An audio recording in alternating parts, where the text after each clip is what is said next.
Afternoon, everyone. My name is Svejnar. I'm director of the Center on Global Economic Governance here at SIPA. It's a pleasure for me to welcome you on this occasion where we are inaugurating the Hertie School of Governance report on governance. This is their flagship report for this year, and the Dean, Helmut Anheier, whom I'm welcoming here with his colleagues, will be presenting, and we have a distinguished lineup of faculty here from Columbia to discuss, and of course all of you will be welcome to take part in the discussion. We'll do the following approach to it. Since there will be some PowerPoint, we'll first have two presenters give us an outline of the report and the main part of the report. Then I'll invite all the panelists to come and sit up front here. Each panelist will have a short 5 to 8 minute intervention for a particular part of the report, and then we'll open it up for discussion, debate, and the presenters are looking forward to a lively discussion, which I'm sure you can all provide. So without much ado, Helmut, it'll be a pleasure for you to start the presentation. Thank you very much.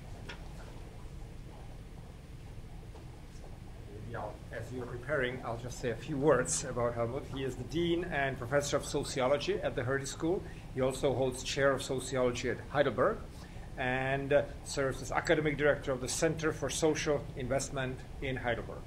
Previously, he was Professor of Public Policy and Social Welfare at UCLA's School of Public Affairs and Centennial Professor at the London School of Economics. Thank you. The floor is yours. Thank you very much, Jan, and thank you very much, SIPA and everybody on staff for hosting the report launch in New York. It's a pleasure being here. I was asked to present an overview of the report and what the report wants to do. The report will be an annual publication. So this year we're focused on two themes that are related.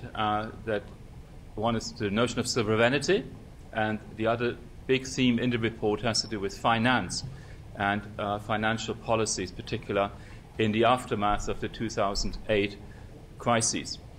We will focus on different topics in years to come. The next report, which will be issued in 2014, will look at the government capacity to deliver. Right? So even if we have a solution to a public problem, can we actually deliver? Think about the Greek monetary crisis, and the suggestion was made that Greece should raise its tax revenues. But it was found out that Greece does not have the capacity to do so. So that is a typical problem that we want to address. The third issue of the governance report to be released in 2015 will look at infrastructure policy like transport and energy as examples. So over the years, we hope to address areas that we think are in need of analysis, and we will also track progress that has been made or the lack thereof in these policy fields. So this is the background to this. We're very often asked what is actually governance and what is a governance report about. There are many, many learned definitions, and I'm sure in your programs here at SIPA you probably spent quite a bit of time looking at different ways of understanding and defining what governance is, what is public policy, and so on. We favor a very, very simple one. Governance is all about how we manage public problems. From the identification of the problem to a formulation of a policy, the implementation of the policy, then also to tracking its performance. Right? All of that we wrap up with this macro heading, umbrella term, governance. Now, governance is difficult in the best of times. Right? How well are we doing in reducing crime? How well are we doing in education? How well are we doing in getting a handle on the gun problem in this country, or some other issue in another? Right? That's difficult in the best of times, and we very often fail. Sometimes we succeed in coming up with a solution to this governance problem. What is different today is that, first of all, we seem to be unable to settle many, many global issues. There are various indicators that you can use that we as an international community, as a group of main stakeholders, and not only talking about the G8 or the G20, but also the major corporations, the NGOs, we seem to be unable to come up with a big solution to big problems. Right? There has not been a major international treaty signed for quite a number of years, and the treaty that was closest to being signed fell apart just a few months ago on small arms trade. But also treaties relating to intellectual property right are marred by very difficult negotiations. So what is different today, and why the conditions of governance have changed, becomes clear once we take seriously, and not only talk about, but take seriously the notion of interdependence and the higher frequencies and propensity of spill-ins and spill-outs in all sorts of policy fields. It's not only in monetary policy, where it's often referred to as a contagion effect of one kind or another. It's not only in the environment, because we now know that the climate is not hostage to one country alone, or that whatever pollution happens in country X is most likely going to affect most other countries surrounding it. We know all of that, but the interdependence after nearly 3 decades of a globalization spurt has reached, I think, a new quality. And we still have to catch up with that new reality of a pronounced interdependence among nation states, but that's even too short-sighted. The interdependence does not exist only among independent nation states. It exists in a sense that it is no longer a matter of states alone. It's a matter of international corporations. Right? It's a matter of large-scale insurance funds and investor funds and NGOs. There are many, many more actors involved than has been the case in the past. And third, we do have a serious mismatch between responsibility and capacity. And you only need to look at the responsibility we charge an organization like the United Nations with. Right? It has these lofty objectives, and it's supposed to work, and it does work in many areas of policy in many parts of the world. But what is in fact the capacity of the United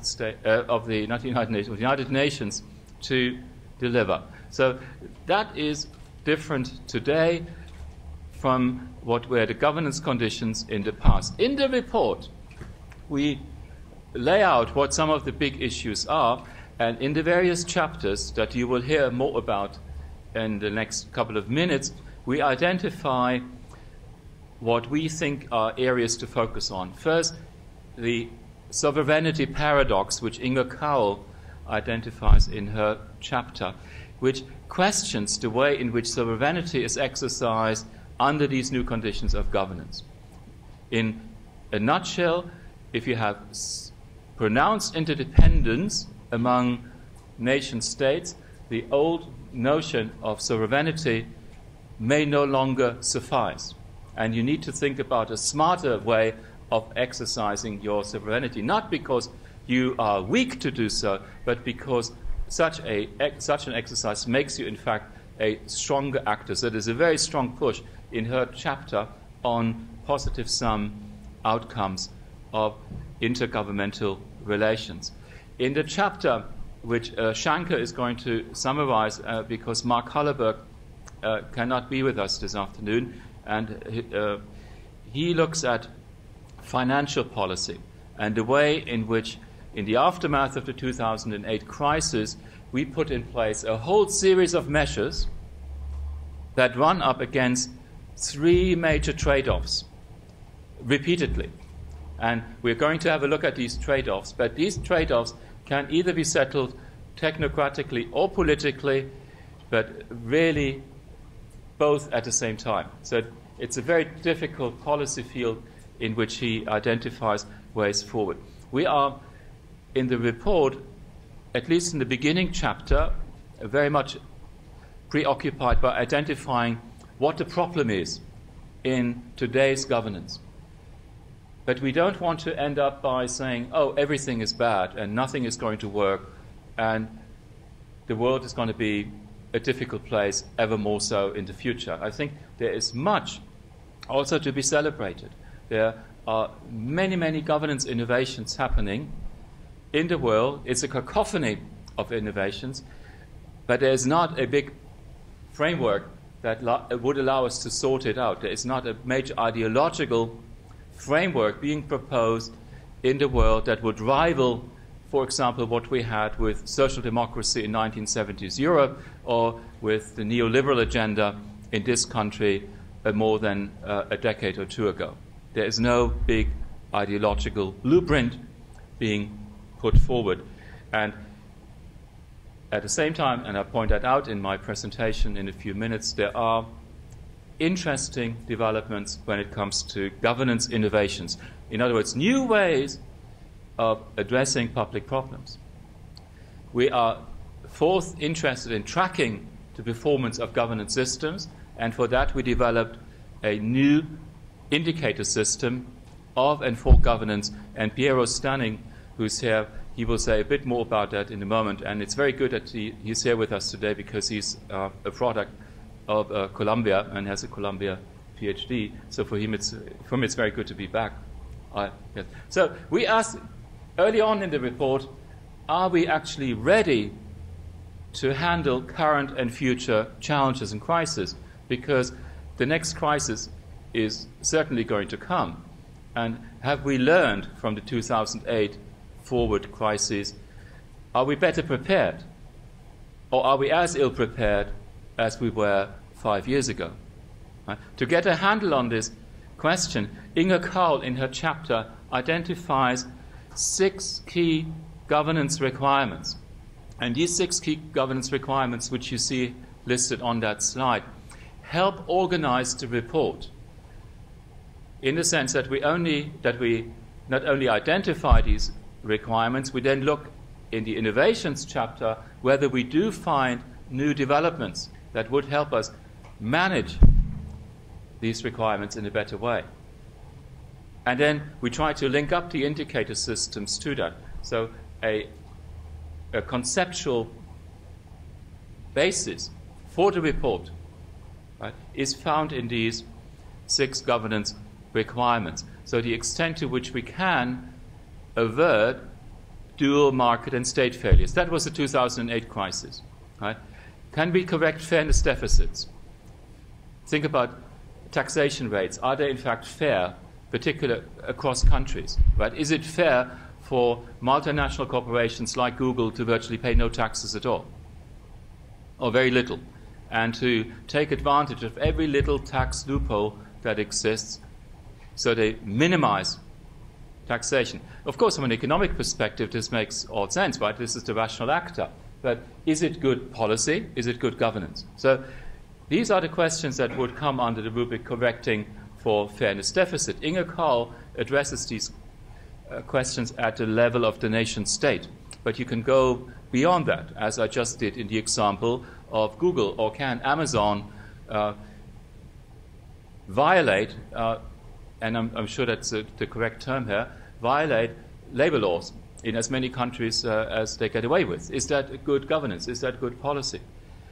Externality management. Are we actually better at managing spill-ins and spill-outs, let's say in the case of the environment, because of Kyoto? Right? Have we improved in the last 5 years in managing environmental spill-in and spill-out effects? Promoting issue focus and result orientation. Even if we have an international treaty, does it make any difference? Right? We had a treaty, and I'm just using one of many examples, the 2005 treaty on protecting cultural diversity, the UNESCO treaty. It was highly controversial. This country was one of the few not to get involved in it, but most countries did. But does it make a difference? Right? Is France, as a result of having negotiated very hard for particular exemptions in the treaty of 2005, now better off culturally? Is it more creative? Such was the intent. The last 2 points are very critical for preparing Inge Carl's argument when it comes to a new way of exercising sovereignty.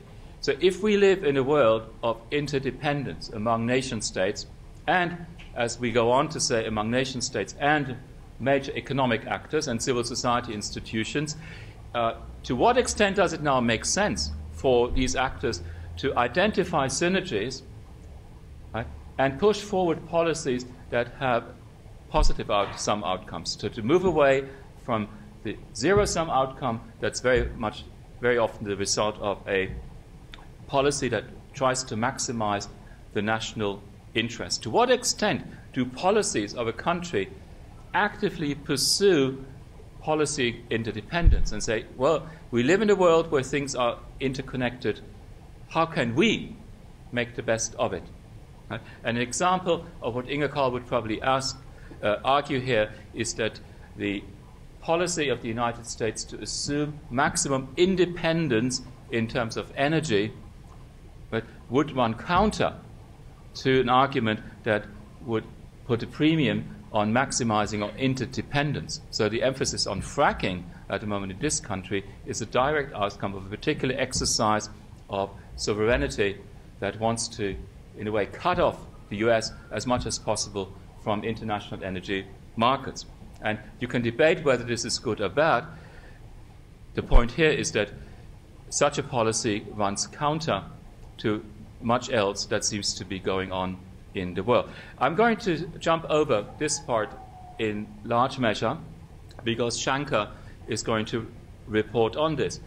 We looked at the financial crisis, Mark Hallerberg and his team, of 2008, and they examined the responses that we had at the national level. They looked at the G20, the G8, and particularly at the role of the central banks, the ECB, the Federal Reserve, and so on, how they dealt with issues like Lieberman and so on. And they identified three key trade-offs that repeatedly presented themselves to those who had to make decisions. Right? Liquidity versus moral hazard, accountability versus effectiveness, and do you play to your domestic polity or do you honor your international commitments? Right? And as I said, I'm not going to go into any detail then because Shanker is going to follow up. Now, Inge Carl argues that one way to solve the sovereignty paradox is to engage a new concept and develop that concept. She calls it responsible sovereignty. This is not to say that governments should give up their sovereignty. Right? It's not to say that the old Westphalian sovereignty model is dead and no longer applies. She argues that you just need to be smarter in the way you exercise it. Right? And as an independent state in an interdependent world, you have many more options than you normally think you have for strengthening your own sovereignty by collaboration of one kind or another with other stakeholders, mostly other agencies. So that is the key insight that emerges from her engagement of the requirements for good governance in an interdependent world, the new notion of smart sovereignty. So in fact, we want governments to be smarter in the way they deal with an interdependent world. In the context of that, we clearly have to look at innovations. Are there new ideas coming about? Right? Are we governing ourselves today in a way that's different from the way we governed ourselves 10, 20 years ago? Are there new trends on the horizon? And to do this, to explore that question, we looked at a wide range of innovations in governance, both at a local level, at a national level, at the international level, innovations in government, but also innovations in the way other actors deal with a public problem. We had a group of experts that helped us identify and vet these innovations. And there is a website that we point you to in a little while that has the criteria we use to identify governance innovations, what we were looking for, and why we think the ones that we have in the book are good. Right? They are exemplars of a particular class of innovations that seem to be happening. Now, there are many, many innovations worthwhile to look at to see if they can be applied to other contexts. But what we did not find is a major reform agenda being put forward, whether it's in climate policy, whether it is in much of fiscal policy, financial policy, whether it's, let's say, a new way to design the European Union. Right? And we know that in all of these policy fields we have serious issues. We're not replacing those governance systems by a new one we think is better, but what we have is incremental change. Right? And in the report, we look at different kinds of innovations and where they are being pushed, or why they succeed and why they do not succeed in some cases. Now, what we find, and I know it's very difficult to summarize what is a very, very diverse field across many countries, across many policy fields, but what we find is that governments do not seem to be the innovators very often. If you have a new governance innovation, and I'll show you some of them in a moment, it's very often an outside agency moving in or coming up with an idea and then pushing government, or government takes it on. Right? It's also not political parties. Political parties are not generating a lot of new ideas. If you have even in competitive liberal democracies, it's those institutions surrounding politics. That's where the ideas originate, and we refer to them here as the civil society actors. Close to politics, they are located in the political forefield, if you wish. That's where innovations come from. And we know from organizational theory why that should be the case, right? Very often, if you have overlapping circles, if you have things in tension with each other, that sparkles new ideas. And very often, if you're in the center of power, as government obviously is, right, it is not inducive. It does not provide many incentives to become creative. So in the report, we go at length and try to answer the question, why is it that governments don't innovate? And we come to the idea that we need to think about a much better way of identifying, vetting, and disseminating governance innovations. There is no, as we call it, Schumpeterian equivalent to the destructive innovation that we have in the marketplace. What could be that equivalent in governance? Now, there are some examples, and if you are interested in finding out more about it, we can do that in the Q&A. We have more of these examples in the report, and they involve different actors. So the first three are largely government actors doing something. Right? The debt brake should be of great interest to this country at the moment. Right? We have the sequester, and it's called a debt brake. It's actually a Swiss invention that is now being perfected in Germany and much hated throughout the EU. But it's a mechanism by which government prevents the build-up of debt by the public sector. The social impact bonds are a way to solve social problems by reallocating risks and rewards. A very, very smart way of doing it. And we... Now, I always get lost in these because I find them so fascinating, so let me skip over this. And then we have a third part in the report, and that has to do with performance of governance. And we wanted to put in place a new system of governance that identifies not the input, which normally governance indicators do, like the ones developed by the World Bank, but looks at performance and readiness. Right? We come back to the governance requirements early on. They identified 6 criteria, and Piero, with Mark Kaiser, has developed a new system that looks at performance, or aims to look at performance at different levels, as you can see here, and across sectors. So with that, we can answer some questions about governance performance. Here are selected findings, and only 3 of the questions that we think are exemplars of what you find in the report. And I want to ask Piero just to say a word or two on what they actually mean.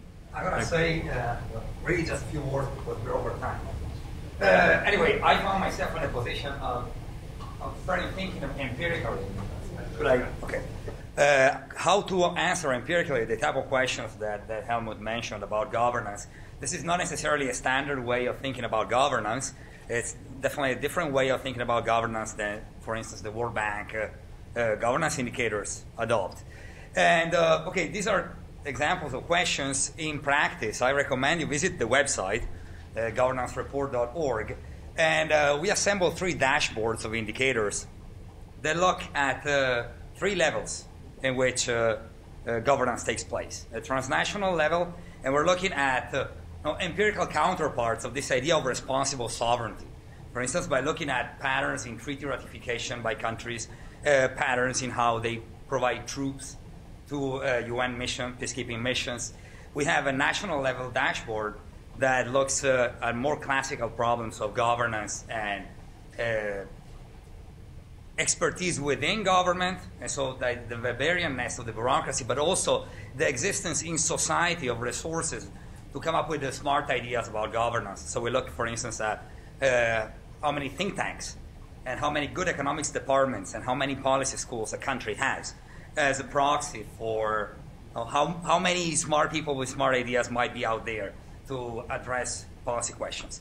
And then we have a city-level dashboard that looks at governance by city. And so we have corruption indexes, impartiality indexes for like more than 70 global cities. And this is very novel. I recommend you take a look at it because it might actually help us think about the global world as a network of cities more than just a group of countries or a collection of countries. And so that's all I have to say. And I recommend you visit the website. Thank you. And the website is increasingly interactive, so you can actually pull down data and you do your own little analysis. It's I think it's still the beta model, but I hope that at some point we have it even more perfect than it is now. And just to answer one of the questions, does a strong civil society translate into better governance overall? And the answer is yes, and we can actually show that this is the case. We end up in the concluding chapter of the report, and this also includes then my presentation. Thank you for pointing out that my time is up. But in we do this, of course, for a purpose. We're academics, clearly, right? And we do get excited by the topics that we work on. But a wider purpose is not only to publish a smart report and a good report, at least we think it has some merit, but we want to at least kick off a debate, a discussion. And in the concluding chapter, we identify 8 or 9, I think, proposals, or make proposals that we address to the international community, that we address to governments, but also to academics, to people like us. Right? And here's just a summary. I think if we as academics can do something useful with the international policy community, it would be to, in a way, sit down and talk about ways in which we can come up with a workable approach to smart or responsible sovereignty. Right? So if you are a government official, well, what can you actually do to exercise this kind of sovereignty? And we think there's no better place to do that than have the UN Secretary General propose the establishment of such a high-level commission. For us academics, I think we need to look at our curricula and do a bit of soul-searching and ask ourselves, are we really teaching the kind of tools to our students that they would need, for example, to come up with policies that to take advantage of synergies, right? Or are we teaching our students far too much ways in which we can maximize the payoff for one actor at the expense of somebody else's? So how much in our curriculum is about positive sum solutions in different policy fields when you have conflicting interests, and how much is about zero sum? That is one of the many questions that we want to ask ourselves as academics and hopefully improve the curriculum over the years. With that, I come to an end in presenting an overview. Shankar is now going to say something. Over to you then, but this is your website. Excellent. I'll just introduce Shankar. Thank you very much, Helmut. This was a very concise and useful introduction. Shankar Satyanath, for some, needs no introduction. He holds PhD from Columbia, is now associate professor at New York University, works a lot on the causes and effects of economic shocks. His work has appeared in the top professional journals, and his book on globalization, politics, and economic turmoil was published recently by Cambridge University Press. He will address the main part, the focal part of the report. Thank you very much. Hi, thank you all for coming. So I'm going to be focusing on one of the chapters in the report, which is about the difficult trade-offs that are involved in financial governance, specifically about the difficult trade-offs that are involved in recovering from crises. Many of these have come to prominence in the wake of 2008, and surprisingly, there's not a very good academic literature on these subjects. And this chapter really is sort of a call to arms to do more systematic research in terms of how these trade-offs can be successfully handled. So let me discuss the first of these trade-offs, which is the one between liquidity and moral hazard. Right? So there's a need for a quick injection of funds in order to address financial crises. Otherwise, various financial institutions that are critical for the functioning of the economy may collapse. Right? However, giving money can generate moral hazard, which could lead to bad behavior in the future. Right? So we're very familiar with the problem of moral hazard when it comes to banking. But one aspect of moral hazard that has received very little attention is the fact that people don't talk much about how the usual rules of politics are not suspended in times of financial crises. Political logic often drives who receives the money, which is supposed to be designated for recovery, further distorting the recovery. There are the beginnings of a good academic literature on this subject.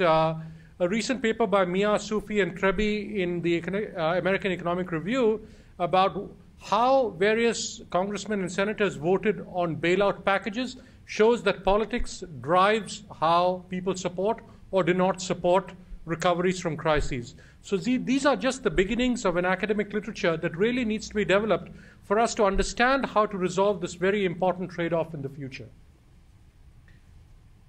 The second of these trade-offs is the one between accountability and effectiveness.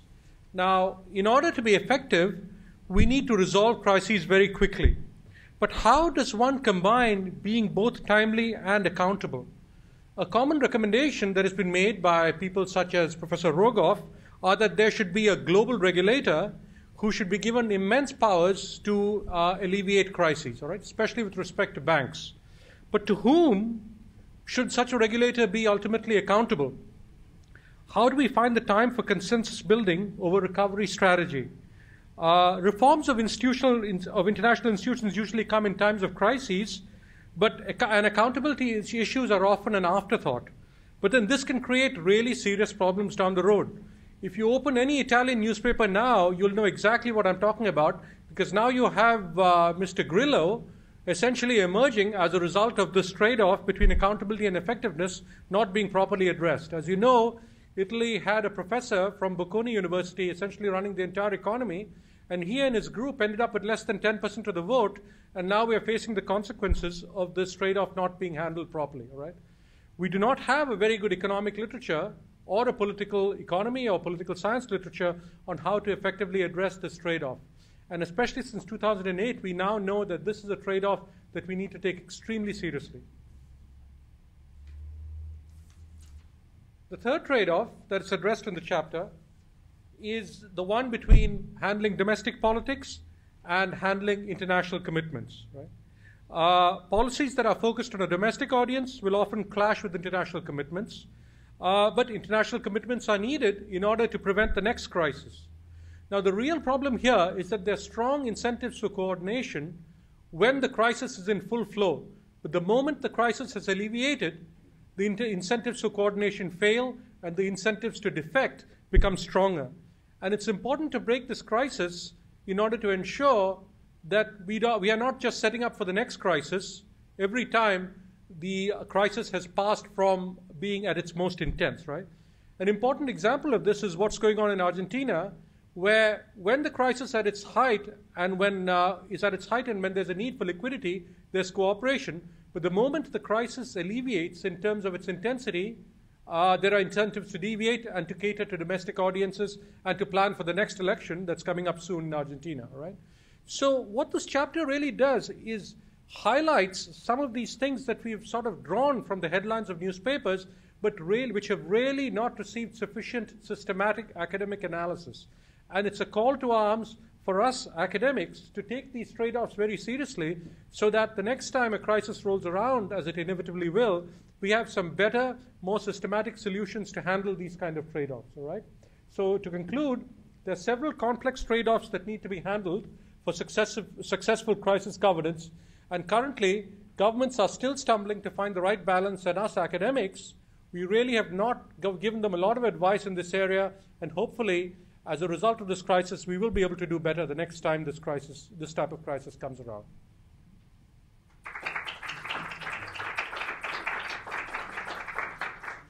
Thank you, Shankar. So this concludes the introduction to the report, and I will invite our panelists, discussants, to come and sit down together with the authors and presenters. And we will turn to the second phase of today's program, namely the discussants, who will each spend a few minutes focusing on specific parts of the report, so that'll give you a complete view of both the authors, presenters, and the Columbia respondents. We'll start with Mr. Ira Millstein. Again, for many of you, he needs no introduction. He's senior partner at the international law firm Weil, Gottschall and Menzies. He is also here at Columbia, the director of Columbia Law School and Business School program on global economic and regulatory interdependence. He has served on many panels and commissions. So he's a senior person working on governance, runs one of the most important conferences dealing with corporate governance. So, Ira, we would ask you to be the first one to address the... That's unfortunate. How to pick up on this is very difficult. First of all, I'm really pleased to have been invited, and I truly do appreciate it. And I think what you're doing here is enormously important. I come from the private sector, obviously. And my basic message is that the interconnection I see is between the private sector and the public sector. I think everybody knows that's obvious. I wish it were more highlighted in the work that we're doing here. I hope to help do that, because nobody's going to make any progress anywhere unless we find a good, solid interconnection between what I consider to be the private sector, namely corporations, and the state. Whether it's the democratic state or an undemocratic state is irrelevant. Wherever you go, the interconnection between us and the state becomes paramount. Let's just take as an example ESG and environment and so on.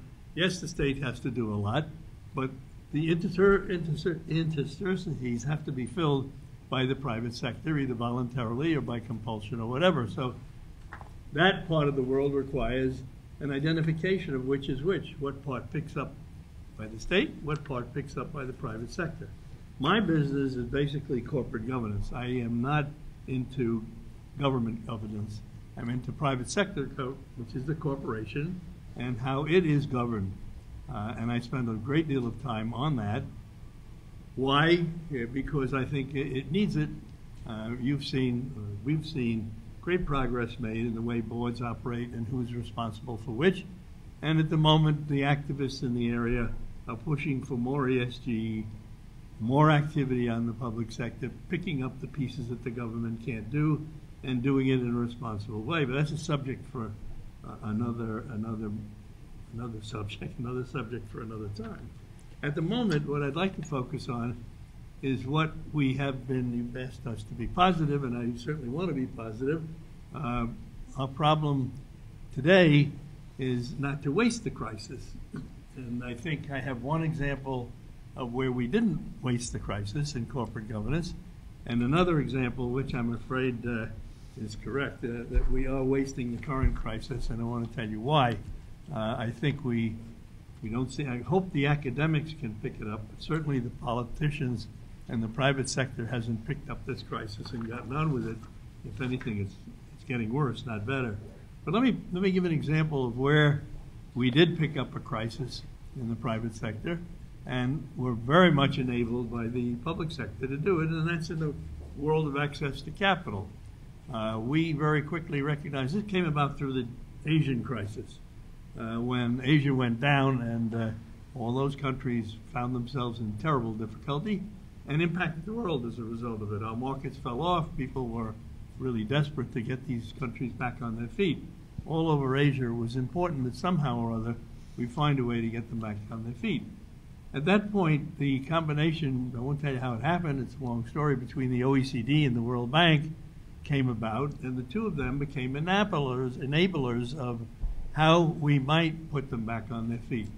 The result of it was a series of conferences, a series of meetings, the World Bank enabling OECD and OECD enabling the World Bank to put a show on the road, in effect, and send us out, by us, many people in the private sector and the government sector, out to Asia to speak on what they might do to achieve access to capital.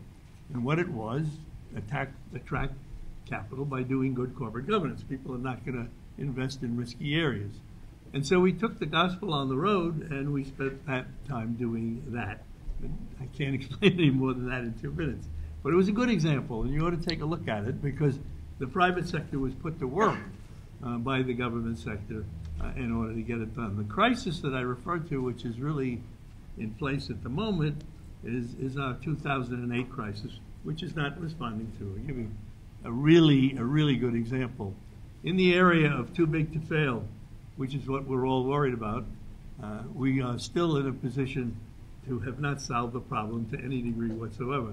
In the area of too big to fail, we had hoped that one theory would be resolution, the resolution of failing institutions. Well, of course, that's not the way to solve too big to fail, because by the time that happens, they fail. And we are attempting to make sure that they don't fail.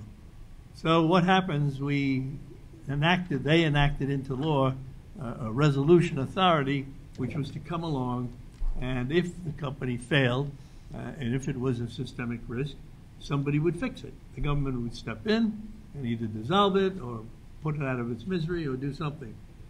The resolution authority was brilliant. The only problem is it doesn't work nationally. It can only work internationally. You can't resolve Chase, Goldman, any of the big banks by national regulation. Why? They're not national anymore. Citibank is bigger out of the country than it is in the country. Most of these banks have 200-300 subsidiaries all over the world. How in the world do you resolve that organization without an international agreement on how you're going to do it?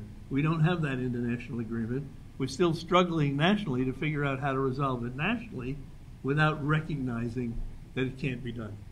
Now, this is where I would hope the academics will come in one of these days and tell us how to do it. In any event, that's my unpleasant gift.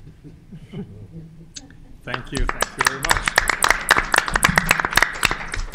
That was the voice of reason. Our next speaker is Jose Antonio Ocampo. Again, many of you know him. He's professor of professional practice here, director of economic and political development concentration.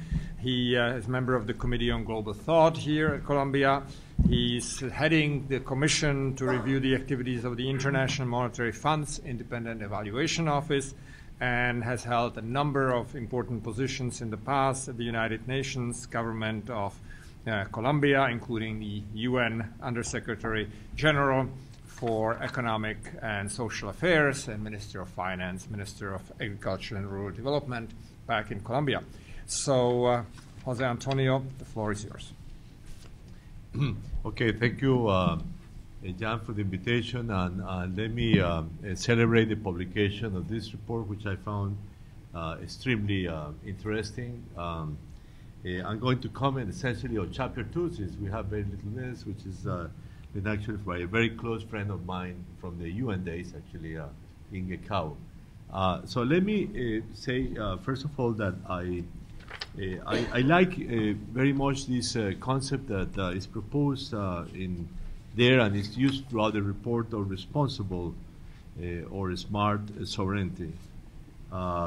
Sovereignty that is exercised fully respecting that of other nations, which I think is an extremely useful concept. And then it comes to the conclusion that if that is exercised that way, actually more multilateralism means more sovereignty. Okay. Now, one of the most interesting concepts that comes across to prove this point is what is called the sovereignty paradox. The fact that, and I quote, governments are losing policy-making sovereignty because they hold to the conventional strategies of realizing sovereignty, which may make them shy away from international cooperation. But in policy fields marked by global public goods type challenges and interdependence, such behavior actually undermines rather than strengthen state policy-making capacity. I think that's a very interesting point, very well expressed. I do have, however, and I want to contrast it with another paradox, which was that proposed by Danny Roderick, which is called the globalization paradox, in which he states we cannot simultaneously pursue democracy, national determination, and economic globalization. So we have to give one of the three. And the reason basically is the fact that there's no globalization of politics. So most of the democratic processes happen at the national or local level, not at the global level.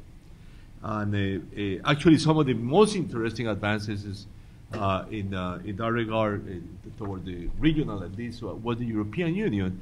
And if I may say, one of the upsetting tendencies during this crisis, it has been the reversal of that tendency, so the European Union looks more today like the United Nations, rather than the sort of institution that it was meant to be, with its own parliament and its own executive power, let's say. And so the real question is, how do we solve this problem without lack of, let's say, of globalization of politics? And I just leave it like that. My second point is I did like very much the 6 governance requirements that were presented here, and in the report it is pointed out that there is most advanced in 2 of those requirements, which is the enhancing the management of cross-border spillovers, and second, in promoting results and issue orientation. And in contrast, the report points out that the least advanced has been recognizing policy interdependence, which I think is of course a very interesting point, because some of the issues of, let's say, of solving this paradox that is presented in the chapter really require solving, recognizing policy interdependence. And for global public goods, I find it very important. And just a caveat on issue orientation.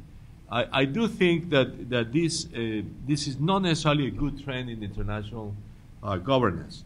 I am among the critics of that trend, which I think leads to fragmentation of international cooperation. And second, it leads to really a duplication of mandates among international organizations. So I think we should be cautious of continue advancing in that regard, rather than in other areas.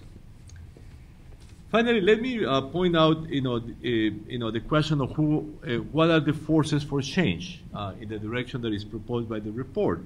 And the report does propose a very good role for civil society, which I totally share. It's really good for transparency and accountability. It has been, for example, the best ally of the United Nations in terms of expanding the development agenda towards social, environmental fields in a very novel ways, for many decades. But at the same time, we should be cautious of too much in terms of the specific action when it replaces governments. And in some cases, you actually see that, let's say countries run by, or policies run by civil society run the risk of, not actually contributing to governance. I mean, actually, one interesting example worldwide is Haiti, which some people describe as a country run by NGOs. But countries need governance, strong governments, and capable governance. So governance is actually first and foremost about governance. Now, the second is the rise of emerging powers, and which is of course a very strong force for change.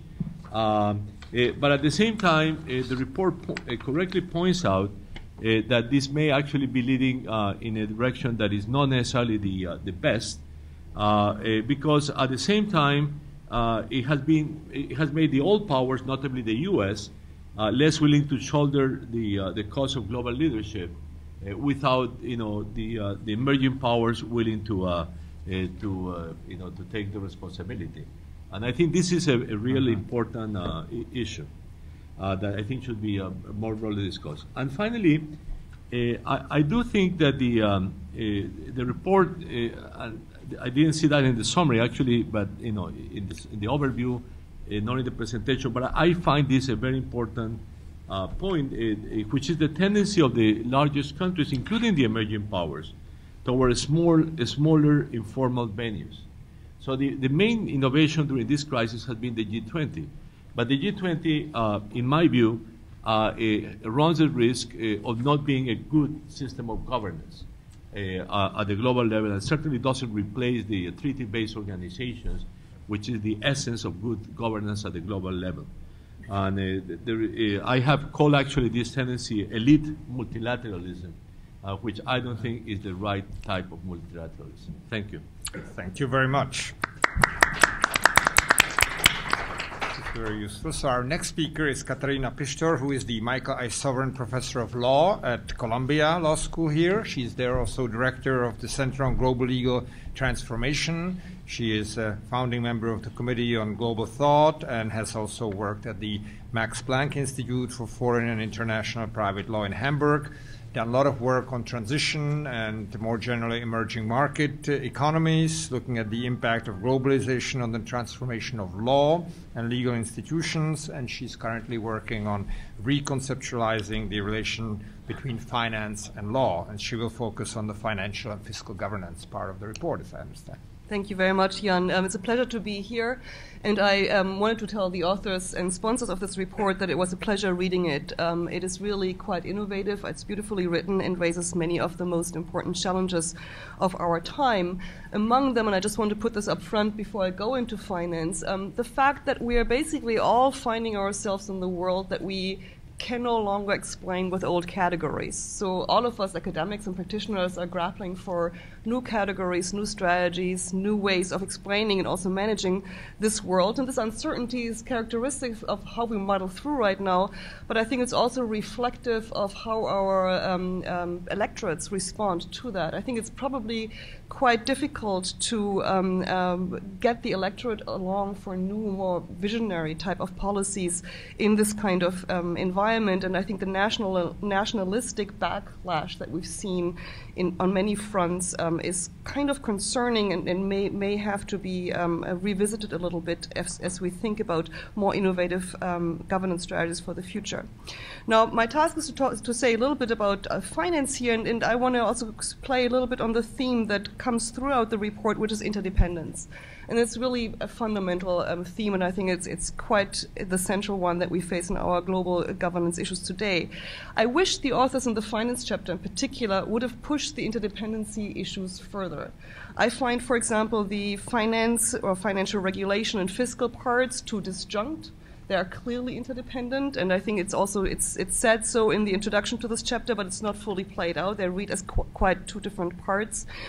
I also think that the interdependencies could be played out further in thinking about what do they really mean in the real world. Interdependencies are manifested not necessarily in horizontal, flat environments, but are manifested, and we've seen this in the crisis in particular, in a deeply hierarchical fashion. It was mentioned earlier that some get bailed out and others don't, whether these are states or entities, and I think that you can actually see quite systematically. I've sort of, in my own work, developed a thesis which goes to, it's another paradox, it's the law and finance paradox, but it builds on a couple of well-known economic premises. One is that financial markets also have to grapple with deep uncertainty, that there is a liquidity issue, but there's not only a liquidity issue when we are in crisis, but there's a liquidity issue as we build up towards a crisis. The private sector has a deep interest in expanding liquidity, and the public sector then has to deal with trying to manage that excess liquidity in times of crisis. And I think just looking at the crisis management doesn't tell us enough about how these financial markets really work. If you put uncertainty together and liquidity volatility, you know that we will have repeat type of crisis because we make investments in the future and our bets will not work out necessarily, and so the system will crash. In a system that is built on high volatility of liquidity, you will have to have repeat interventions, and they can come in two forms. Either we provide new liquidity, or in other ways we suspend the effectiveness of the law. That's what I mean by the law and finance paradox. We need law to build financial markets, and when financial markets crash, we have to relax or suspend the full force of the law. And this brings me back to hierarchy. This is not done evenly throughout the system. It is done at the core of the system, where it's very survival is at stake, and it's not done at the periphery, where we basically tend to enforce the contracts as they were written ex ante and drive entities and people into bankruptcy or evict them from their houses. And that reinforces a particular hierarchical structure in global finance.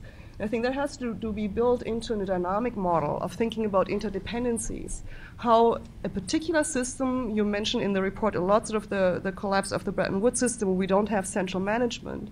But this particular structure, through repeat crisis, has reinforced the particular structure of global financial markets that are not unmanaged. They are managed in a particular way, I think, that do reinforce these structures. In terms of innovation or crisis management, the authors sort of first say the European Union did quite well in providing liquidity through the ECB.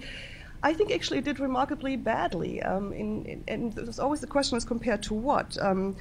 I think the hopes would have been much higher thinking about the region in the world where we had the best institutional setup to think about regional institutions for finance. That obviously didn't really work very well, except for the ECB maybe, but the other institutions and the coordination didn't quite work as well. And then the real puzzling event for me still is that I would argue, by and large, we have done better managing the crisis in Central and Eastern Europe than in old Europe. And we've done this actually through innovative institutions that stepped out of the old European institutions and created a different type of mechanism that was cooperative, that was bringing actually all the different parties around the table, that defied the hierarchical structure of finance and ensured that all those that had a stake also committed publicly to making sure that they would say upfront what they would be doing in the region or not. And if you think about this it's called the Vienna Initiative that the European Bank for Reconstruction and Development sponsored. They basically bailed out many of the subsidiaries of Western banks in Central and Eastern Europe through a coordinated effort that involved public policy makers, regulators from home and host countries in the two regions in a way that flattened the relationship between them rather than reinforced the structure. This brings me just to maybe a final, another point that is important when we talk about interdependencies is also to think about how actually the interdependencies we see in global or regional or domestic financial markets are institutionally structured. Right? So, for example, our home host guidelines. Who is responsible for banks when they crash? On the one hand, we have free capital flows and are promoting free capital flows. On the other hand, we are allocating the responsibility for liquidity crisis quite squarely with those where the banks are being chartered, for example, subsidiaries. But these are very often subsidiaries of parent banks, and the parent banks might have pushed capital into the subsidiaries to expand credit in the markets that they were operating in. But when these subsidiaries go belly up, it is the host country, technically the home, but in fact the host country that has to deal with the liquidity crisis. And these kind of structures, I think, again, reinforce the liabilities that rest on different countries in the world that I think have to be brought into a political economy of our global financial system, but into a greater, I think, scrutinizing of what interdependencies really mean. So I think my punchline really is interdependencies really is a wonderful concept, but we shouldn't fool ourselves that it's somehow everybody's equally interdependent. Some are more dependent than others, for example, on being bailed out, and some will never be bailed out, even though they are also interdependent ex ante in our financial world. And so we have to structure, I think, the system more carefully. Thank you very much. Thank you. Very much to the point. Our next speaker is Ailsa Roell, who is Professor of International and Public Affairs here at Columbia. Her specialty is financial economics, regulation of financial markets. She's published extensively in a number of areas, including stock market microstructure, market trading architecture and its impact on liquidity and price formation. In her textbook on the subject, Market and Liquidity, Market Liquidity, is forthcoming this year. And so she will again talk also on the issue of financial and fiscal governance. Thank you, Ailsa. Thank you, Jan. So I found this report remarkably interesting because as an economist, I have long felt that we need to focus more on the politics of financial regulation, and this report goes squarely in that direction. I'm going to focus a little more on domestic policy issues to start with, so think about a little bit about what's going on these days in the USA, and then give a few comments on international issues that concern me, but not so much the sovereign issues as the sort of banking regulation type issues and market regulation issues. Okay, so I do think this report goes straight to the major issues in financial regulation. Shankar Satyanath gave a quick overview of what he thought were important trade-offs, and I totally agree. Those are very, very crucial ones and the right way to look at things. So I've sort of more or less thought of a few issues in on the current U.S. scene that this report would actually give a framework for thinking about. Now, the report's starting point I'd like to just highlight is a book by Lins and Steppen, who provide a governance model, and I just wanted to point out that Al Steppen, of course, is our colleague at SIPA, so I'm particularly pleased to see him appear in the first pages of the book. And they set up a framework in which the determinants of public policy performance are legitimacy, so democratic legitimacy, efficacy, defined as the capacity of those in power or leadership positions to find solutions to the public problems identified, which made me snort a bit thinking about the budget process in the US at the moment. So they have legitimacy, efficacy, and effectiveness. Effectiveness is, can the administration implement the plan? And I'd like to focus on effectiveness as defined in that framework, because I think in the context of US financial regulation, there's a lot of problems there. And then I'd like to step back a little further to comment on effectiveness in some areas of international regulation. Okay, so I do think that problems with regulatory capture have, if possible, never been worse. And I'd like to start with thinking about my favorite regulator, the SEC.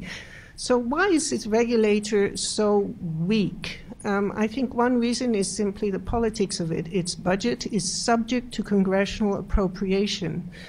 And you only need to read, for example, Arthur Levitt's book on his time as the head of the SEC to get a sense of how anything that threatens the financial industry, who have, heavy donors to Congress, is slapped back, so that any SEC initiatives against powerful interests are immediately quashed by phone calls from congressmen threatening to cut their funding. So Seligman, the law professor who is the preeminent historian of the SEC, has suggested that the SEC should be funded in a different way, not directly by congressional appropriation, but by a charge on the industry it regulates. Well, that brings to mind the late but not lamented Office of Thrift Supervision that was funded in that way.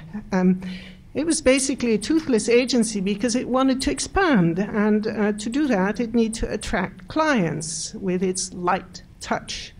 This light touch attracted AIG, Washington Mutual, IndyMac.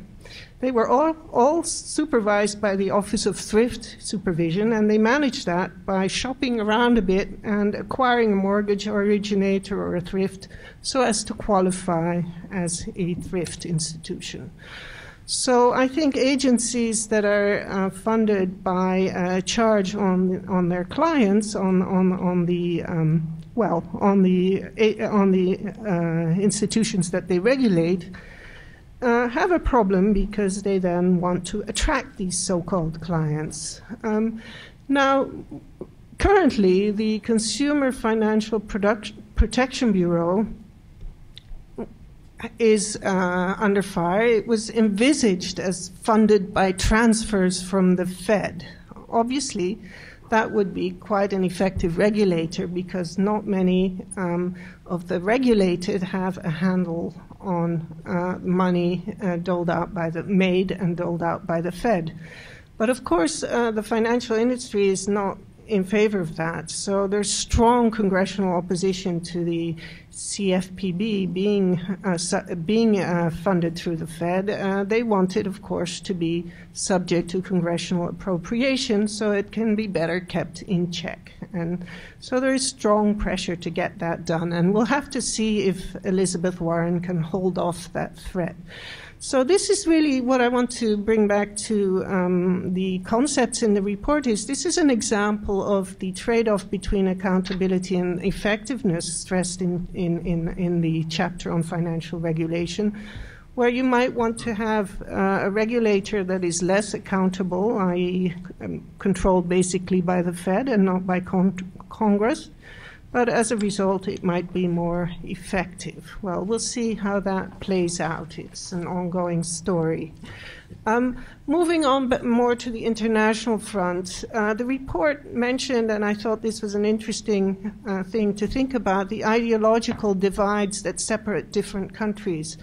And we don't need to look far to see policies adopted in Europe that do not have a chance in the US.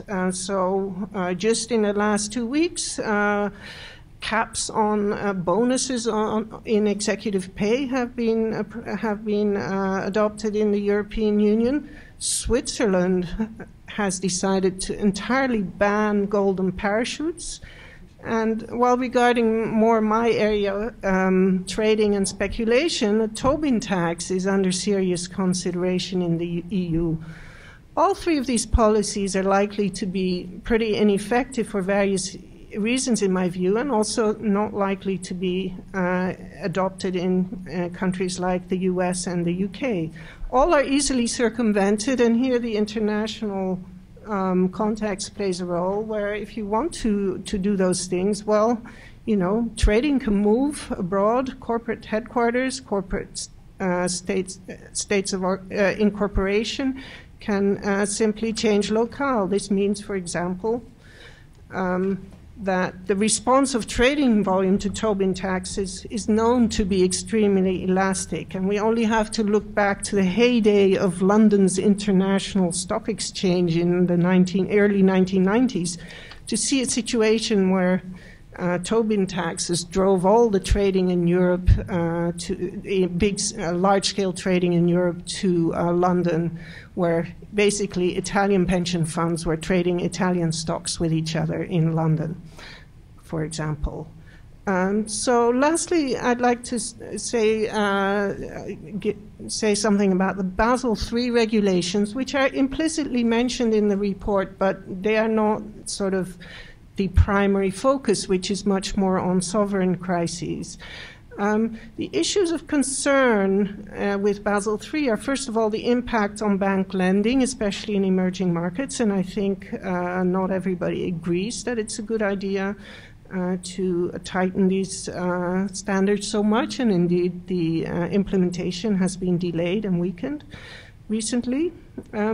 But what's also very concerning to me is that these regulations of basically commercial banks are going to shift lending, the process of raising capital for a number of firms, into the shadow banking sector.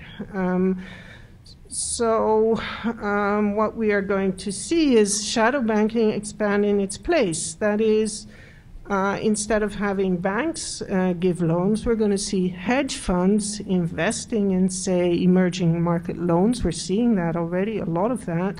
Securitizing them into CDOs, possibly selling them on. Does that ring a bell? I think we're going to have the same kind of moral hazard problems we had in the mortgage crisis coming back to haunt us if this goes on. So this is an unintended side effect of Basel III. Okay.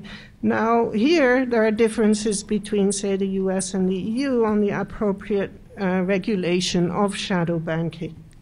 And that's going to play an important role in seeing whether we can get the situation under control.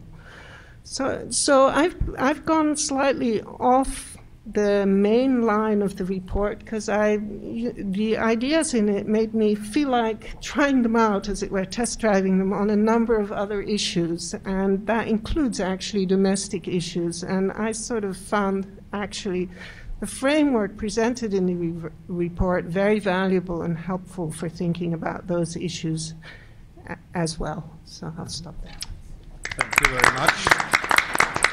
Thank you, Ailsa. Our final speaker is Robert Lieberman, who is one of the foremost experts on American political development, has worked a lot on race, politics, social welfare policy, and the welfare state. He also is the interim dean of SIPA. In addition to numerous publications, he's also the holder of many awards, including the American Political Science Association Leonard D. White Award. So thank you very much for concluding our discussion. Thanks very much, Jan. And thanks to Helmut and the whole team for this extraordinary report.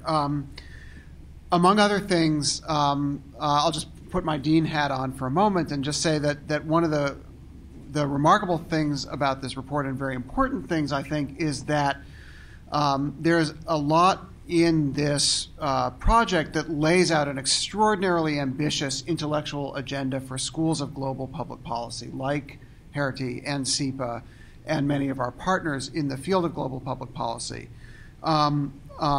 This report provides an important template, I think, for very serious work going forward in the world of, in the policy school world.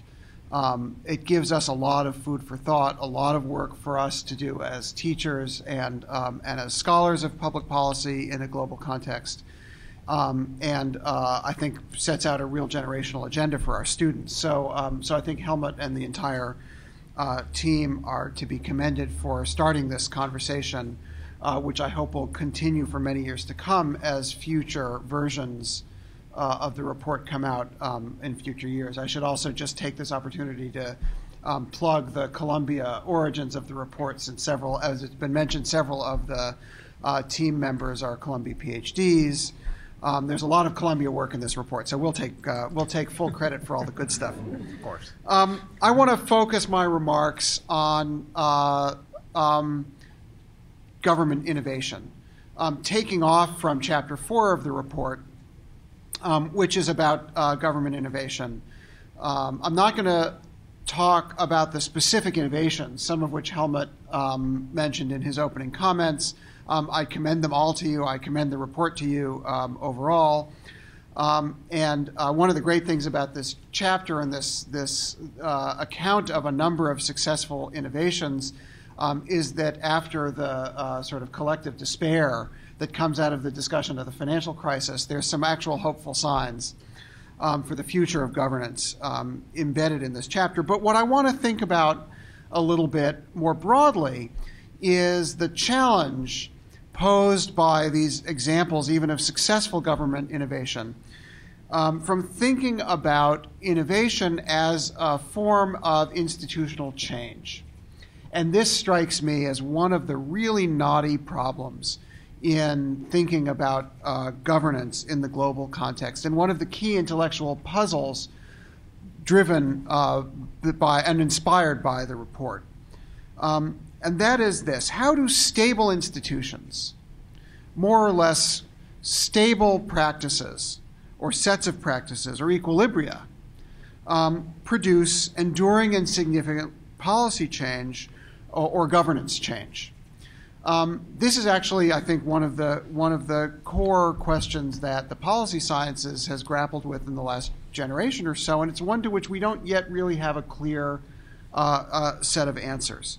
And here, I think the report and the examples that it brings forward and the questions that it raises makes an extremely valuable contribution, not so much in proposing an answer to this question, but in framing the challenge and connecting the problems of governance and the problems of global public policy to this broader intellectual problem of accounting for institutional change.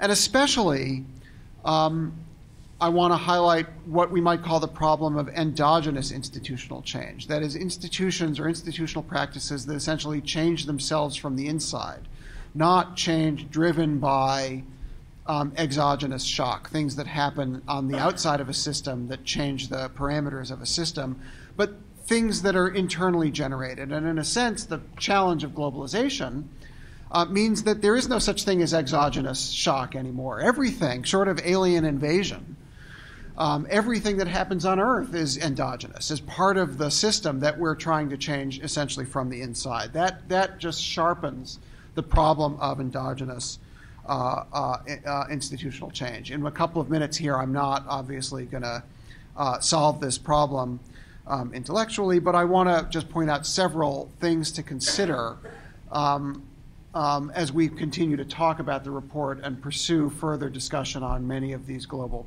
policy challenges. One is the connection between ideas, ideas about change, ideas about new policies or new governance procedures and structures, and institutions, the way things work, the practices that have evolved and settled in a lot of the world. Ideas are, in a sense, agents of change, the way we imagine a different state of the world, a different way of doing things. But even the best ideas about how to change practices and how to change governance structures, the kinds of things that Ailsa, for example, was just talking about in terms of financial regulation in the United States, just to take one particular example. Those kinds of ideas, no matter how innovative and useful and interesting and good they are, run into sets of practices that privilege or empower particular actors who have a stake in the old way of doing things. They run into interests. They run into people who have an interest in doing things a different way or in preserving some old set of practices. So any account of governmental innovation that wants to be general, and this is one of the things I think the report is really grappling with in a very interesting way, has to think about this problem.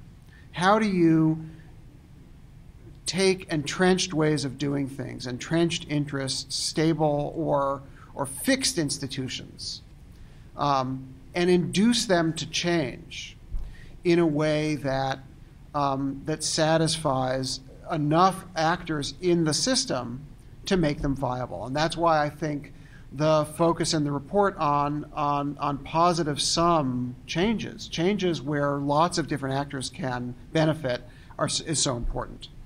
Now, we know a fair bit about kinds of ways, a range of ways in which this can happen.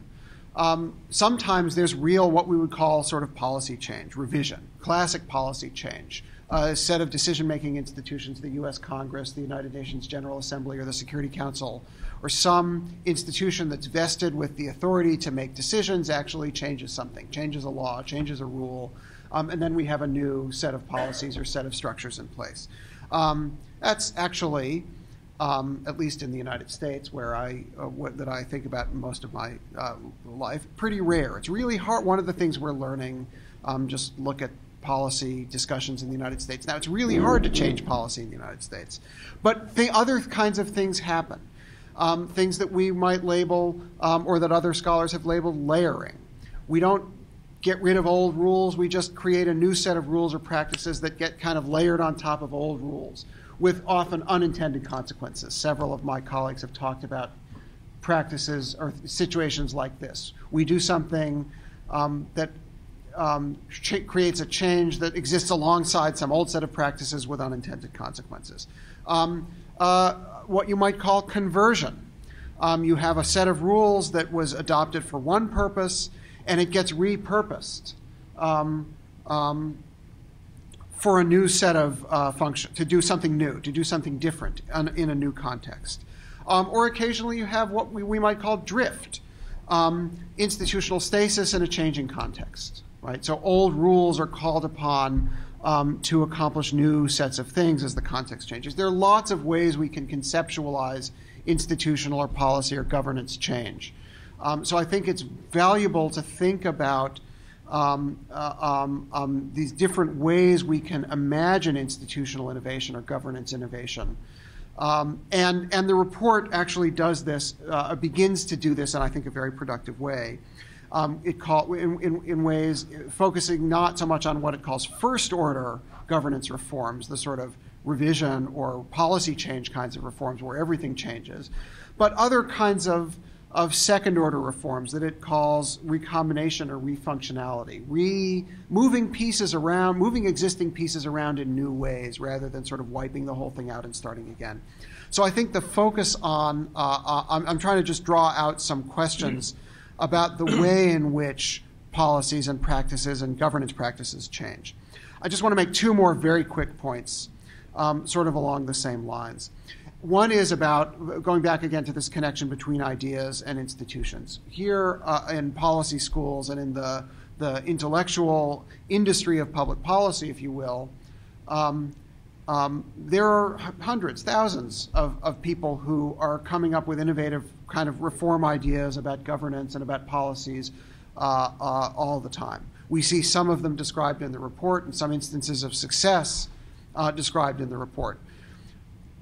We don't really have a very good, clear theoretical account of why and when and the conditions under which those kinds of ideas actually have an impact in the policy world. And I think the report and the discussions that we can have now that this report exists are an occasion to think about that. How is knowledge, how is our understanding of the world and the way it works potentially translated into the kind of governance reforms that we'd all like to see? I don't think we have a very good handle on that, but I think that's worth discussing. And finally, I just want to call attention to a thread that is somewhat latent in the report, but doesn't, I think, get as much explicit mention as it could. It's come out in some of the comments, and that is democracy. Does democracy enhance or inhibit good governance or the kind of governance innovations that the report is really after? How is democracy and democratic institutions connected to good global governance? We think of democracy primarily as a domestic political set of institutions and practices. But how does democracy translate into the challenge of global public goods and solving these kinds of global trade-offs that we described. Some of this has already come up. The Roderick globalization paradox, for example, that Jose Antonio mentioned, or the accountability and effectiveness trade-off that Shankar began with, and that's come up a couple of times. So as you can see, I think from all of the comments, this is an extraordinarily rich document. I commend it to you all, and I look forward to lots of fruitful discussion coming up. Thanks. Thank you very much. So we will now open the floor for discussion. I'll invite the authors of the report to come here as well, so you're close to the microphone. And if you would like to ask a question, we have a microphone over there. While you're getting ready, I'll ask a couple questions or a couple comments in the process. I thought one thing that was interesting in the report is the report does try to go beyond generalities into specifics, and so, for instance, make statements like where civil society is stronger, governments are more transparent, more effective. There is, of course, with aggregate data of this nature, there's always question of the cause and effect. Is it that the civil society being stronger makes governments more transparent and effective, or do more effective and transparent governments give rise to more strong civil society? So that's always that question, and the question is, how much you feel you've really disentangled this. The other point that I think is worth stressing, it already was, I think, also permeating some of the discussion here, is whether the limited sort of ability to recognize the smart governance approach and the trade-offs that are involved, whether the problem isn't to a large extent compensating the losers.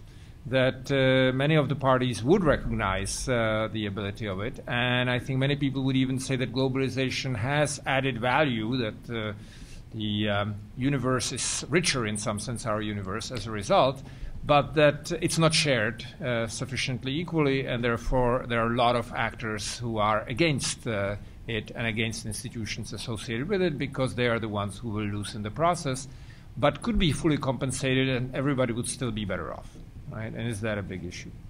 All right. Now, I suggest that you ask questions, and if you can be brief, succinct, to the point, and you can tell whom you're directing the question or comment to, and the authors will respond both to your questions and the points raised by the discussant in the process. Okay. First, I think this question can be dealt with definitely by the first person, Helmut, who brought this, and some of the other people may want to address it. This whole question of what is good governance, I think it was defined at the beginning as how a country manages successfully its public problems. And there seems to be a contradiction here with this idea of smart sovereignty for this reason. Is it smart, is it good governance when a country says, in order to deal with our energy needs and our energy dependence on other countries, which influences our foreign policy, in order to deal with issues like unemployment, in addition to deal with the debt, we should become energy self-sufficient? Now, what is the contradiction with smart sovereignty? It seems to indicate that an actor nationally has to worry about what other countries are doing, not to run counter to the global energy situation. Of course, then Brazil does nothing. Okay, Indonesia does nothing. Nigeria does nothing. Just simply say, let other regions of the world deal with energy. The United States, again with fracking, it was mentioned, if fracking can be seen as environmentally okay, the technology that develops it can be exported. That's more money coming into the United States. In other words, it helps our country. So why should we just simply concede our energy to other parts of the world? That doesn't seem to be smart sovereignty. Just collect some. Maybe are there more questions at this point? Yeah, please. Thank you. I'm very intrigued by the concept of smart sovereignty or responsible sovereignty. And I can see it sometimes governments realize it and act on it. And I was involved at the UN in a process that Jose Antonio knows very well, Financing for Development, where I think you could say it happened, using the UN as a forum for building consensus around doing some things internationally. But after Monterey, it kind of eroded, and I imagine now, you know, it would be hard to find people who would disagree with the statement that it's broken.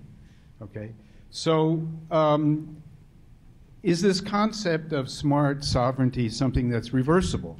Can you be smart and then become less smart? I mean, what drives the idea of responsible sovereignty? Thank you. Very good. If there are no questions right now, then we'll let the authors react, and there could be more questions asked on the second round. I'm trying to put myself into Inge Kaut's frame of mind now, because I did not write this piece on smart sovereignty. So this is my reflection on how I see it. And Inge Kaut would probably argue that smart sovereignty does not apply across the board. There are many areas, many policy fields where a more conventional approach to exercising sovereignty makes absolute sense. And I think defense may be one of these areas, and perhaps educational, I don't know, healthcare is probably one where there are different policy fields where you are more or less independent or interdependent. And the ones where you are very interdependent, these are the ones that would call for smart sovereignty. And I think energy, perhaps less in this part of the world, but certainly energy in Europe is one of those policy fields where we have extreme versions, expressions, and extents of interdependence. The extent to which Western Europe depends on Russian gas, for example, right? And what is now a positive approach to this that makes it clear that we're not at loggerheads with Russia, but there is a positive sum outcome to this. That's meant by this kind of sovereignty. So that, and I think that also applies to the second question that was asked about the UN. What drives it? I think it's ultimately also the national interest, but it's a different kind of national interest that you have at the level of governments. It is one that recognizes that you are better off cooperating in fields of interdependence. That's the idea behind it. Okay.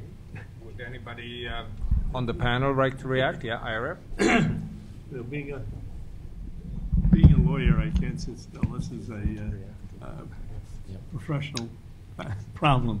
When I first met you, Jan, I was wondering how in the world you would get a handle on all of these problems. That's so enormous that I was wondering what would happen next. And so I want to compliment you on the first publication because you have gotten a handle on it, and I think you put it in one place, and I can almost see where you're going. I would like to make a suggestion, however, which might move the ball. I think the policy suggestions are all excellent. My problem is that I would like to see it promoted as a really important policy issue itself. Why is this so important? And I can't think of a better way to do it than to focus on a crisis which we're not solving and say, could we create a model which would have solved it? And I'd like to take the financial sector as an example because we've all strained with this financial sector trying to figure out what to do. Now, I've been very involved with a thing called the Systemic Risk Council, which is headed by Sheila Bair. What we're trying to do is call attention to what Dodd-Frank will not be able to accomplish. It is a good policy issue. Everybody agrees something had to be done. They did it in a hurry. We created TARP. We passed a new law. We did all sorts of things. Are we ever going to solve this problem? Not by what's on the table at the moment. What I'd like to see is, could we take these major policy issues that you put on the table and somehow or other have the academic structure what might have happened if some of these policies had been followed? I think with your smart regulators and smart government and more important policy recommendations which have been made here, someone could sit down and say, well, now, if these policy suggestions had been on the table and had been implemented in the following ways, we might not have the situation we have today. Now, particularly, and I'll stop in a minute because maybe I've ticked off some thoughts on my co-phrase, I'm thinking of the Financial Stability Oversight Commission, which was created to pull it all together and make sure it didn't happen again. So the only problem with the Financial Stability Oversight Commission, which is supposed to be the global thing that pulls together solutions in the United States, is that it won't work. And why won't it work? Because it's been captured and it's been structured badly. And had somebody been thinking about what would be a good vehicle for pulling together thinking, you wouldn't have come up with the FSOC. And why wouldn't you have come up with it? Because it's made up of the very same regulators who failed the first time and couldn't reach agreement the first time, and they won't reach agreement this time. So we will have an FSOC, which looks great, but it'll never work. So I would simply like to say that these great ideas, which really are great policy suggestions, and they are, and I think it's wonderful that they've been collected in one place. Now the question for me is, could I take those policy suggestions and translate them into something which would solve this crisis? I think that's a good point, and going backwards from the current point and looking backwards at the counterfactual, what could have been done, where would we have gone, I think would be the way to go. So we had Katharina and Jose Antonio both, and Rob also wanted to react, okay? Yeah. So I thought Ira's comments were very interesting and probably right on, because I think trying to use existing institutions to address problems that they didn't resolve before, and it's not quite that they didn't know. I think they actually quite knew. I mean, there's some things we didn't see beforehand, but I think in the midst of the crisis, I think the interdependencies of the global financial system became increasingly apparent. And yet there are certain structural features in which institutions find themselves and then find solutions to them. So I think if we want to go forward, the solution may actually lie more in the kind of innovative practices that come later in the report, where you think how you can step out of the kind of structures that we have to find new solutions. But having said that, let me just also put something else on the table. I think the report assumes that globalization and integration is either not reversible, but also normatively desirable. I think it starts from that globalization is a good thing if we just can figure out how to govern it. And this may be right, but it may not be right. It's right only if we can actually figure out what this means to be responsible sovereigns and to deal with the crisis in such a way that we not externalize the cost of the crisis to other countries in a way that just very often happens. But if that happens, if this externalization helps, then I think we have to think more about how to carve out or to create borders against free capital flows or other aspects of globalization to preserve something, and if it's only the democracy part in Danny Roderick's triangle. So I would caution against just taking for given that this is where we're going anyway, let's just try to fix the governance problem. I think we should think about the trade-offs. Can we fix this? Are we politically capable and have the capacity, effectiveness, efficacy to do that? And if not, what would actually be the implications for how we want to run our world? Maybe actually going back rather than forward. Okay, Jose Antonio. Let me try to reflect on the question of the Monterrey Consensus. Actually, the Monterrey Consensus is an interesting example of a good success in the United Nations, as Barry put it, in terms of consensus building, and then it was totally ignored. Okay, which is actually gets back to my point about the, what are the forces for change? I mean, who's going to do this change? And the essence is, in the case of the Monterrey Consensus, I think it's well captured by this concept of the dual-track system that is used in a couple of volumes of the UN intellectual history, which is this idea that the UN is used for consensus building, but then at the time of action, you use organizations that are controlled by the powerful. Okay, so yeah, so. Which is what happened in practice. So the in industrial countries, first of all, they would rely on the IMF and the World Bank, which they control, but even more on themselves directly. So they prefer the G7. Now the G7 turned out to be ineffective because it doesn't have the control it used to have. So they invented then the G20. And actually, the issue of financial regulation is a good one because globally, there is no attempt, there has been no attempt to create a treaty-based organization in charge of global financial regulation. It's an instrument that is controlled by the G20, which is a case in point. I mean, so who is going to do this smart sovereignty? You will think maybe the emerging economies. The emerging economies have played a very interesting role. For example, they are the force behind the quota reforms in the IMF and the World Bank. I think that's which is an essential part of the of a better system of global governance. But at the same time, they seem very comfortable with the G20. I think they feel that that's a very good place for them to have a strong voice. Now the G20, as the report says itself, or as Inge Kaul in another meeting we were together, it said the cheap as I prefer the G200 to the G20. Okay, very good. Rob? Yeah. I just want to go, I think I would go even a little farther than Helmut went in the answer to the smart sovereignty question, which is to say that you may be right that there are policy domains or issues on which it's possible, on which it's possible to be more or less global. But I think for most of the policy issues that the report deals with and that we on this panel would want to think about, I think to some extent globalization now is an existential condition, which doesn't mean that over time it's not reversible or that there aren't these trade-offs. But I think energy is a great example of that. I think it's foolish to imagine, for example, that the United States can, through a series of policies having to do with production of new sources of energy and trade policies and so on and so forth. It's foolish to imagine that the United States can essentially wall itself off from the rest of the world and not trade. Right? These are global commodities. They're global markets that trade on a global price. And what we do in the United States is going to affect that regardless of pattern, of how carefully we try to insulate ourselves from the rest of the world.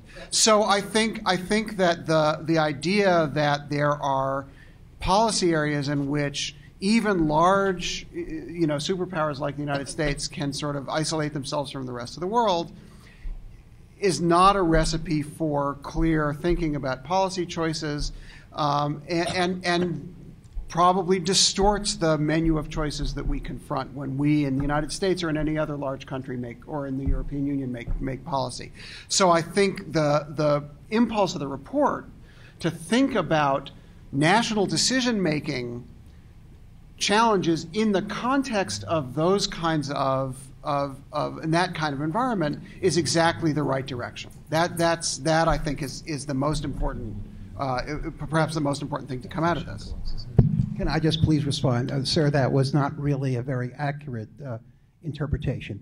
What I was saying, the United States not only can become energy independent, but it can be a large exporter. That is trade with the rest of the world. I think it's not correct for you to make the position a straw dog that this is simply another call for isolationism.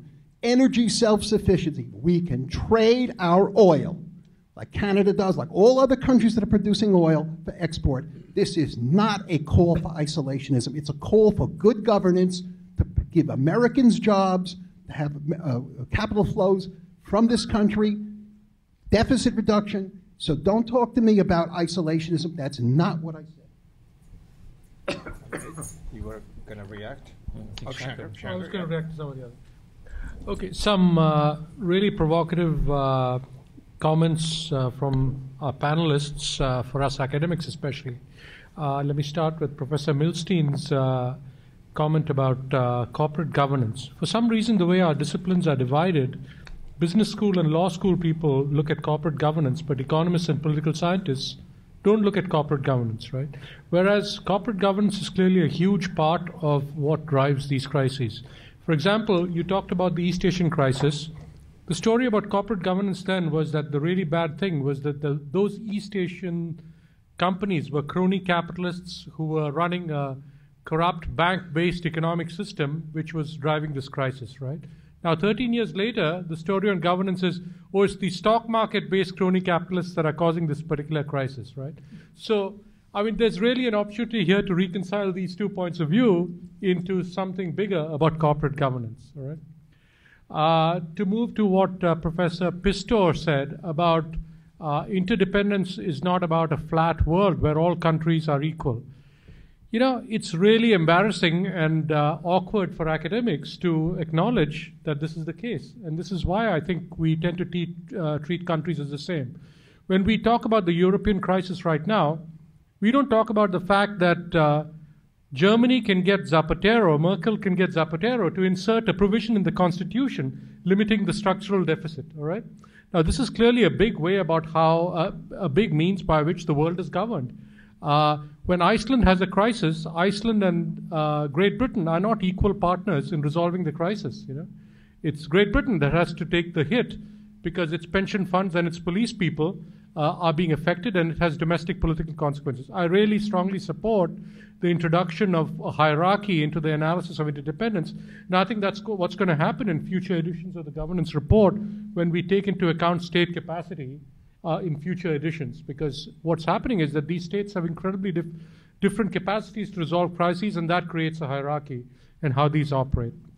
And Professor Roell's point about how are these global institutions going to be financed is critical, because we have a large literature on how incentives to perform are influenced by who's paying for these institutions, right?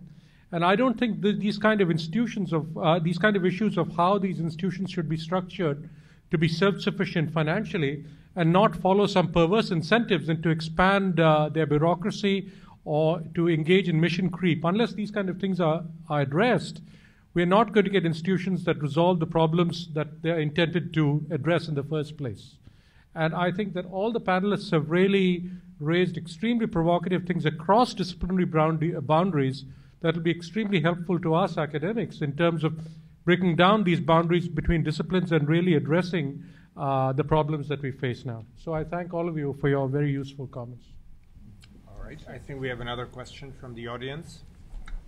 So I'm going to disappoint our energy independent sovereignist, but I don't want to go there. I agree with you that you just pointed out that Katharina's idea of hierarchy is very important, even though there may be a question whether Zapatero doesn't do some things out of his own good interest for long-term stability, because the values of the Spanish government, I think, aren't so very different in a very democratic sense from those of the German government, and they've just been elected to execute this agenda.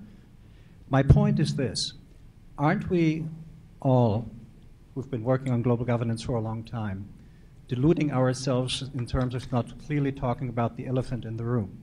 Global governance is a game that was invented by American academics, pursued by the American government in many ways, often in identities, moving facilely between the academic sector and government and so on. And we're at a point, and this comment proved it to some extent, where this country is constitutionally incapable of doing any of the like. We have severe issues of domestic governance to begin with. This country can't even do a budget, which is about the 18th century definition of being a sovereign if you do it with the people and not through the business sector or somebody else. But don't we need to look much more beyond Katharina's point of hierarchy at the cultural factor, at the political systems factor?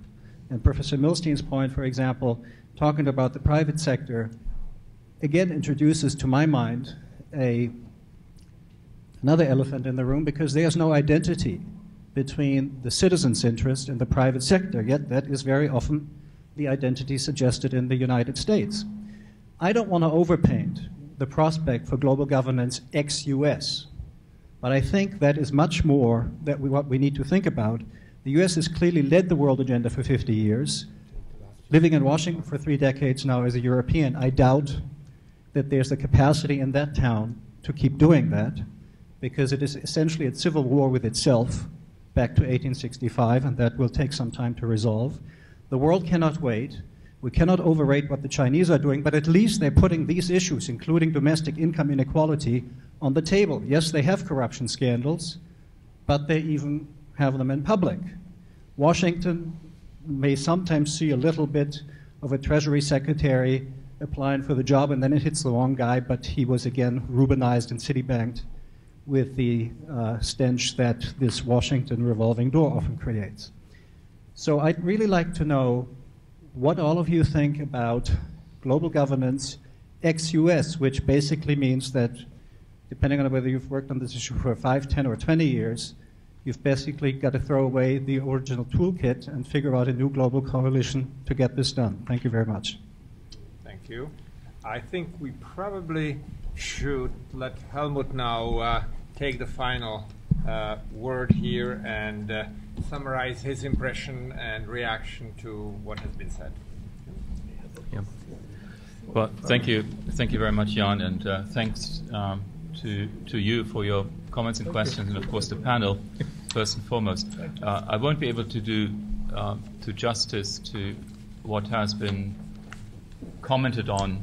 I take with me a number of important points that we in the report to some extent neglected, and I'm thinking now beyond this edition of the report already. We need to take corporate governance much more on board much more than we did in this first edition. And the point of corporate governance in particular, how corporate governance relates to public governance, is going to be absolutely critical. And I would also say that the role that civil society institutions play as watchdogs of corporate governance is not to be underestimated, particularly given the history of public governance, of corporate governance in recent decades. And the idea, or the notions that we looked at, how difficult it is to find the right, you might say, business model for watchdog institutions in terms of corporate governance, as Ira was pointing out. We should also take more seriously the notion of hierarchy when it comes to interdependence. And the debate we had with the gentleman here, you didn't share your name with us, but yeah, with Mel, and some on the panel, in fact, could be resolved if we indeed look at that it's easier for some countries to capitalize on interdependence than it is for other countries. So not all countries are created equal when it comes to the capacity to become smart sovereigns. And we need to look at that much more, and I think the notion of hierarchy is the one to help us there. I also want to, if I still have 1 minute, go back to my hobby horse, which is innovation. And this is the chapter that I was largely responsible for in the report, and Rob made some really very, very useful comments. And like you, I continue to be puzzled. And by the question that you posed, how can we get innovation out of a system that is somehow in steady state, where you have fixed institutions and they at least seem to be working okay? And that's a typical problem in organizational theory, right? So you build up a system, and the system builds up inertia. Over time, it creates ever more of a blindness concerning changing conditions in the environment, and it's unfit to respond to challenges that come to it, right? So that's why IBM went belly up, and we know many, many examples, but the examples we know also on how to respond to that, namely through a punctuated equilibrium of some sort, and you reshuffle the system and you have an opportunity for innovation. That's a private sector innovation. That's a product-based view of the world. What is the equivalent scenario for governance, where we have public goods to deal with, we have quasi-public goods, and we have incentives that are so different from the private sector? And I don't think we as policy analysts have found the answer there. We looked at organizational theory, which is very, very useful, but it only goes so far, because organizational theory is largely a product of the business, of the analysis of business organizations, and that's where we need to innovate. I think that there has to be some innovations research when it comes to governance. Anyway, thank you very much. So let me thank all the panelists. Let me thank you for attending, and let me invite you all for a reception which will be held right outside here. Wonderful to listen to you. Very nice to Thank you so much. I think your last remark is right on.